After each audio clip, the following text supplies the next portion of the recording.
Alright, let's see if this works. I think this should work out as a tutorial video for making coffee with mocha pot. Step 1. Boil kettle. This may take a moment. While the kettle boils, prepare your coffee.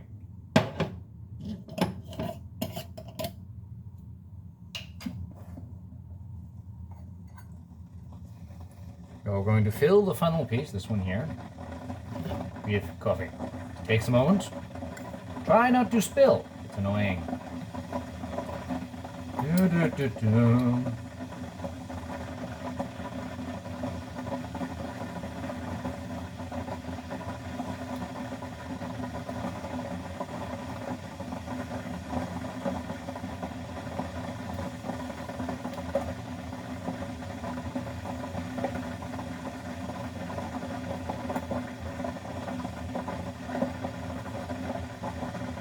And one more, I do believe. Yeah, there we are. Approximately that much.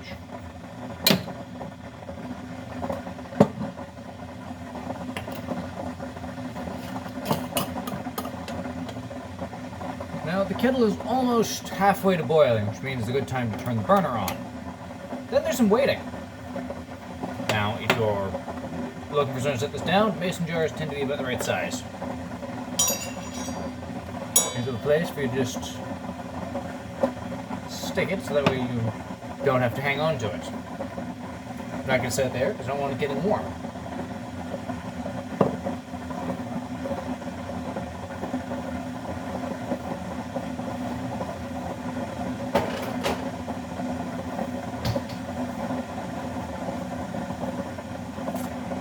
Now this takes a moment.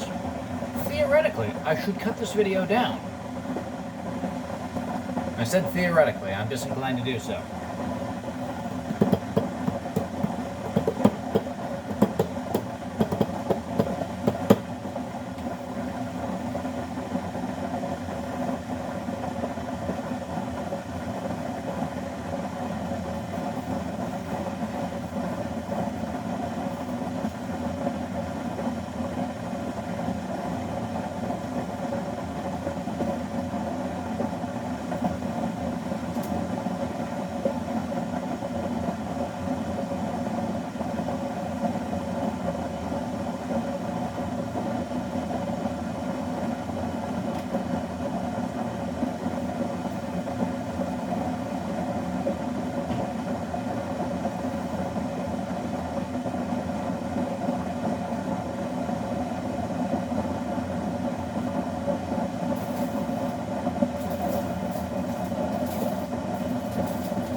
Do you feel like you're watching a pot yet?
ignore me, I'm just fidgeting my way to the kettle to boil. It's almost there, I can probably pour it off now. If I wait for like a couple seconds, it'll click. And the click will be satisfying.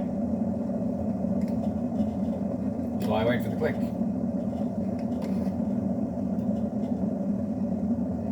Just because.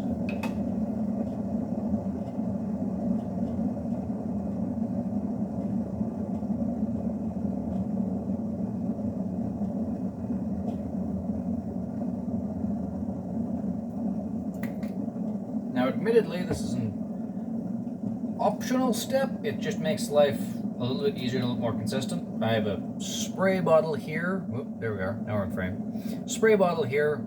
It's just got water in it. I use it just to damp the coffee grounds a little bit.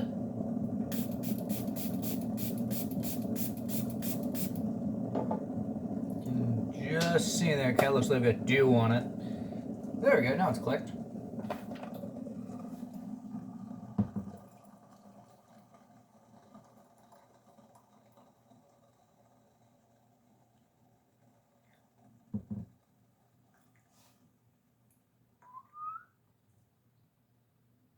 Now, am I going to unhook you from there? Yeah, I think I can do that. No, I'm not. Just gonna... I'll move that closer.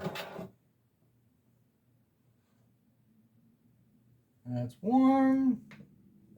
You will need an oven mitt or a tea towel or something to do this, because this is conducting heat, so it's very warm.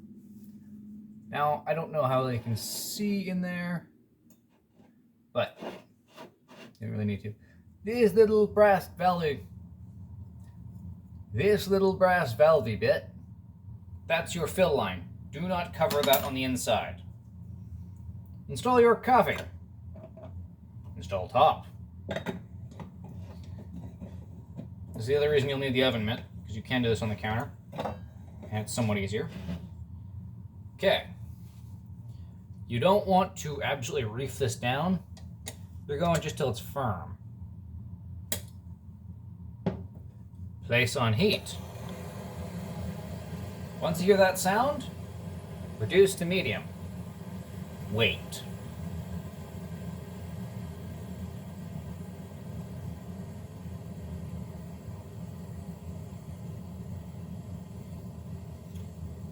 Now this is faster than watching kettle boil, but you know, it still takes a minute.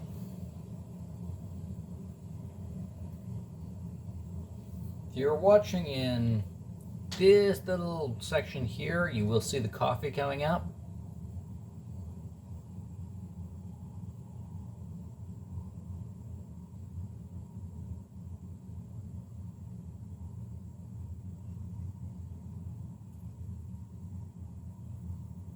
There it goes. Now it's moving a bit fast, so I'm going to reduce the heat. I'm going to pull a little bit off center from the burner so that would just slow the heating process that little bit. It's a weird game that you're trying to play with it, in which you want to start as quickly as possible, and then you want this step to try and maximize your time. How do you know when it's done? Partly trial and error. But because our pots are about the same size, your cutoff point's going to be about the same. If you can see sort of the bottom start for this little spout, that's about the cutoff, give or take. You can also watch the coffee as it comes out. It'll start to sputter and spit when it's done. As soon as it starts sputtering and spitting, close it, take it off the heat. At that point, you're just burning the coffee. Looks like we're doing pretty good there.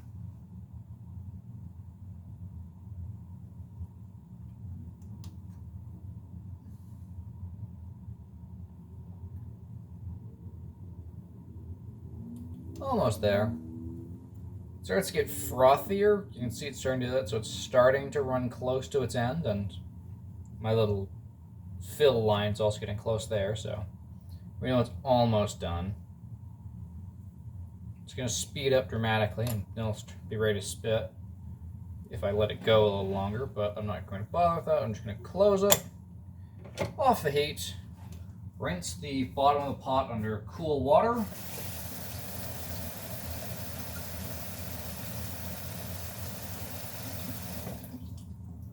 If you don't want to try and do that particular juggling act, have a small thing of water. Not ice cold for obvious reasons. Thermal shock, pain in the ass, scary. But at that point, you've now made coffee. And that should make 2 servings, give or take. That's what I have there, and what I have left in the pot. Put that off to the side. Talk about the seasoning of this one.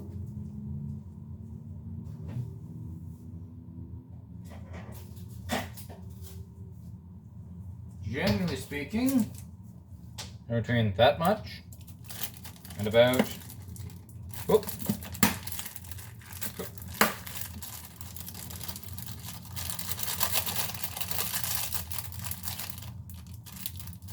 that much.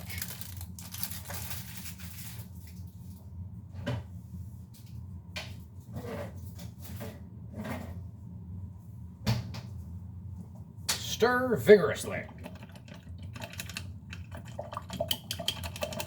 If you've got mugs that have a little taper inwards, it makes the stirring better because, you know, splash guard.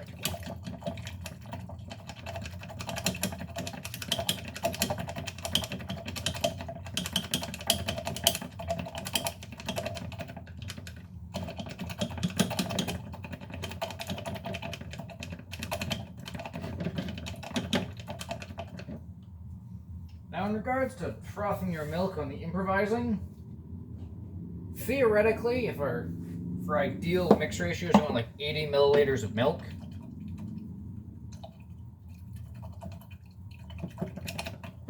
But I don't really measure. I have eyeballing gauges on things. You also lack milk frother, so I'm going to try this in a way that I think should work. So I'm going to use this and a microwave. I'll see if this works, and I'll show you how it's done.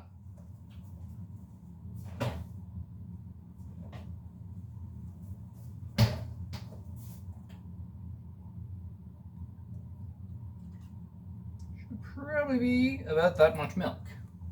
I know I'm not in view of the camera when I say about that much. I will come back in the view and show you. That much. I know, no measurement. But I'm pretty sure you know how big this is, so you can guess at that amount yourself. Microwave for 45 to 55 seconds, depending on your microwave.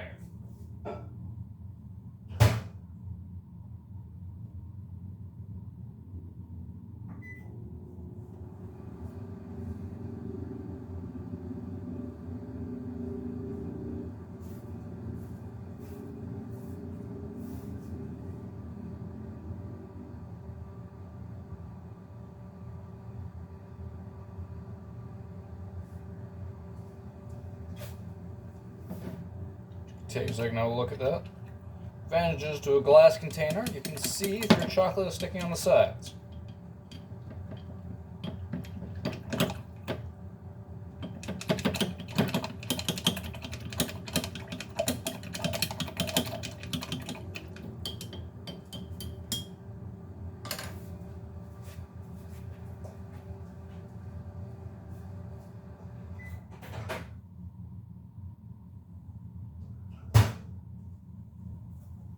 For the record, you're just trying to get your milk hot. You don't want it boiling.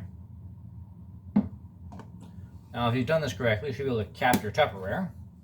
Shake vigorously for not too long. And not too vigorously, because you're going to have to burp your Tupperware as you go.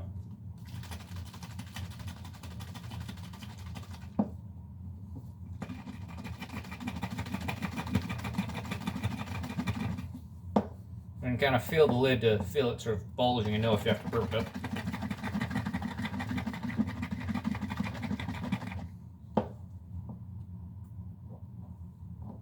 I can go a little more and a little more aggressive.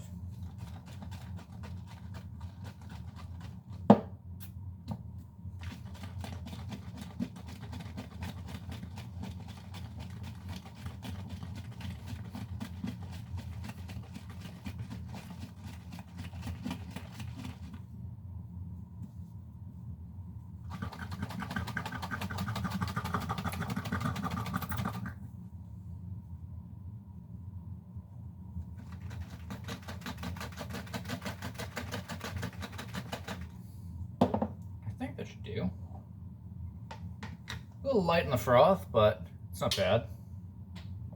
Could definitely stand to be frothier, but